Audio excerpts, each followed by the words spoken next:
Welcome back to Science Click. Today, supercritical fluids. Matter can exist in different states. In our daily lives, on Earth, there are 3 states of matter: solid, liquid, and gas. Each of these 3 forms corresponds to a microscopic configuration. In a solid, molecules are fixed in relation to each other. They have a regular structure because they are strongly bound. In a liquid, molecules are more loosely bound.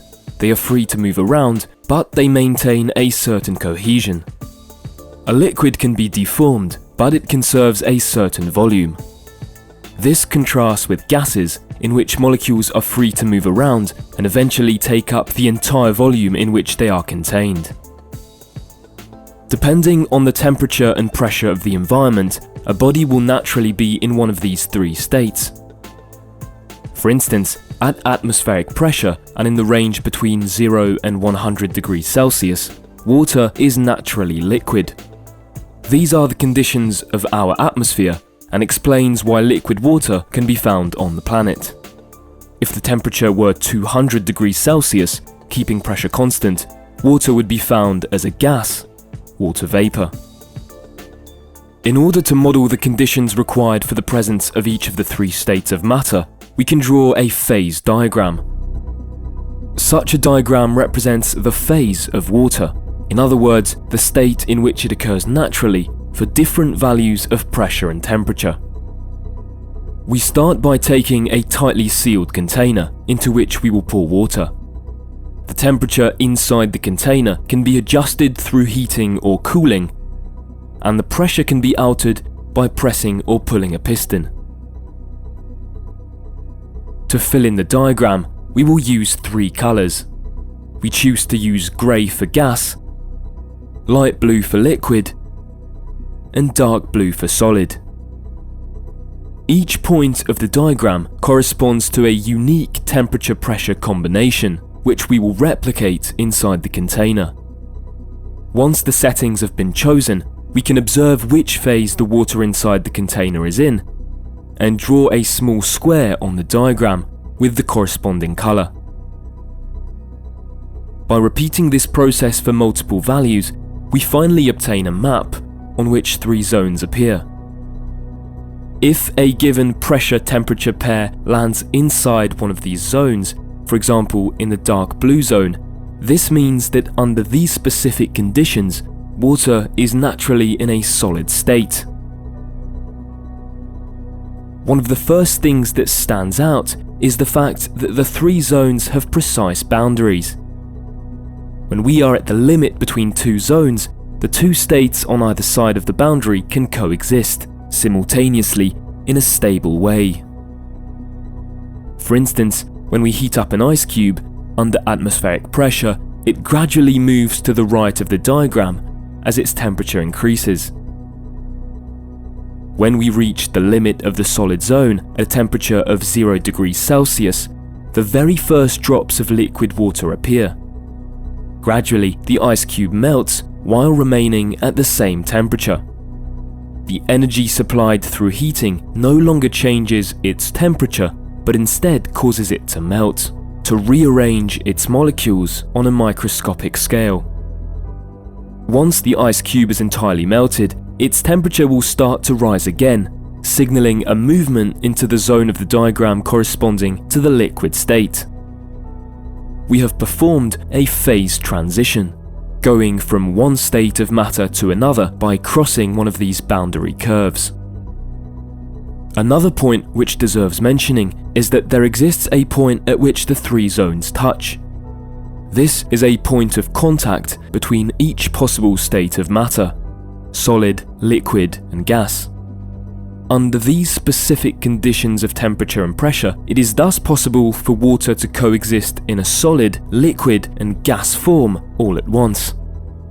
This peculiar setting is called the triple point. For water, this triple point corresponds to a pressure of 0.6% of an atmosphere and a temperature of 1/100th of a degree Celsius. Conditions that do not occur naturally on Earth, but which we can create in a lab, allowing us to surprisingly boil water while some of it is simultaneously frozen. Coming back to the phase diagram, what interests us most is the fact that the curve separating liquid and gas seems to stop abruptly. This specific point where the curve stops is the critical point. It corresponds to a very high temperature and pressure combination, conditions that do not occur naturally on Earth, but which can be reproduced in a laboratory. Let's take our water container and adjust its pressure and temperature in order to lie on this curve. As we have seen, at the boundary between the two zones, water appears simultaneously in two different states, liquid and gas. Inside the container, we see a separation between liquid water and water vapor. Let's now gradually heat and compress the container so that we approach the critical point while remaining on the curve. As pressure increases, the water molecules in the gas are strongly compressed. They come closer together and take up less space. The vapor becomes more dense. On the other hand, increasing the temperature forces the molecules in the liquid to vibrate more and more. In this way, the molecules are less bound to each other, and their increasing agitation makes them occupy more space. The liquid water becomes less dense. Gradually, the separation between the liquid and the vapor becomes less and less visible. Suddenly, the density of the liquid, which decreases, and that of the gas, which increases, reach the same value. From that moment on, the two phases are no longer distinct. The liquid and the gas in the container have exactly the same density. We obtain a sort of homogeneous mixture of liquid and gas. We've reached the critical point. Beyond this point, it is impossible to distinguish the gas from the liquid. The two phases have merged into one. The state of this water is neither liquid nor gas. Its behavior is fairly similar to that of a gas, but it also exhibits interesting properties that are usually attributed to liquids. We call this state a supercritical fluid. It is interesting to note that, unlike the solid state, liquid and gas are not independent. Although it is possible to go from liquid to gas by transition, by boiling water, it is also possible to go from liquid to gas without any such transition. To do this, we simply adjust the temperature and pressure in our container in order to bypass the boundary between the two states.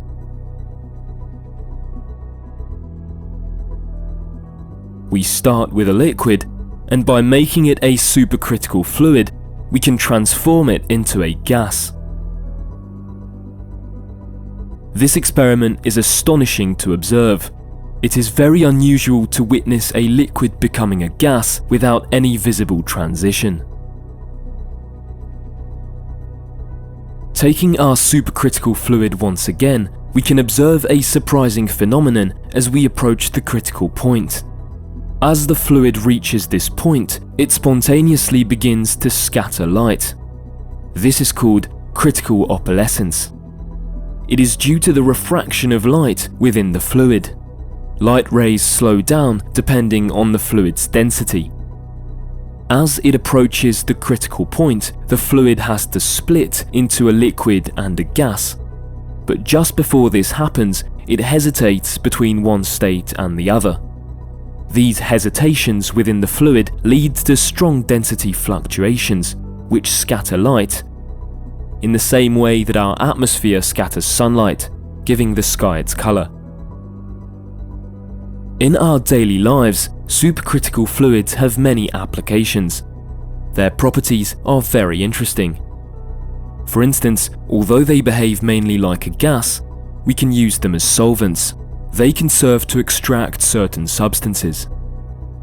Supercritical carbon dioxide is widely used to extract flavors from plants, nicotine from tobacco, or even caffeine from coffee. A major advantage of supercritical CO2 is that, unlike liquid solvents, it is non-toxic and relatively easy to use, with a very high extraction power. In its supercritical form, water is also a very good solvent. It is useful for destroying organic waste without releasing harmful gases, as opposed to burning it. Supercritical fluids have a multitude of diverse practical applications, such as fuel production, refrigeration, or even microbial protection. To conclude, the supercritical fluid is a state of matter in its own right.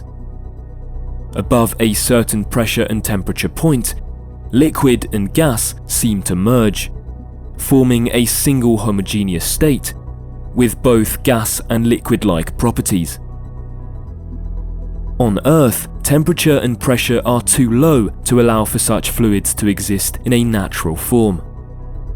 Only small quantities can be found at the bottom of the ocean, within hydrothermal vents, where temperature and pressure are extreme. Although rare on Earth, supercritical fluids are relatively common in the universe, especially inside gaseous planets. Within their atmospheres, the conditions are so extreme that some layers are actually supercritical. Similarly, the very hot and thick atmosphere of Venus can reach 500 degrees Celsius and a pressure 100 times greater than on Earth. Under such conditions, the atmosphere of the planet, consisting mainly of carbon dioxide, is a supercritical fluid.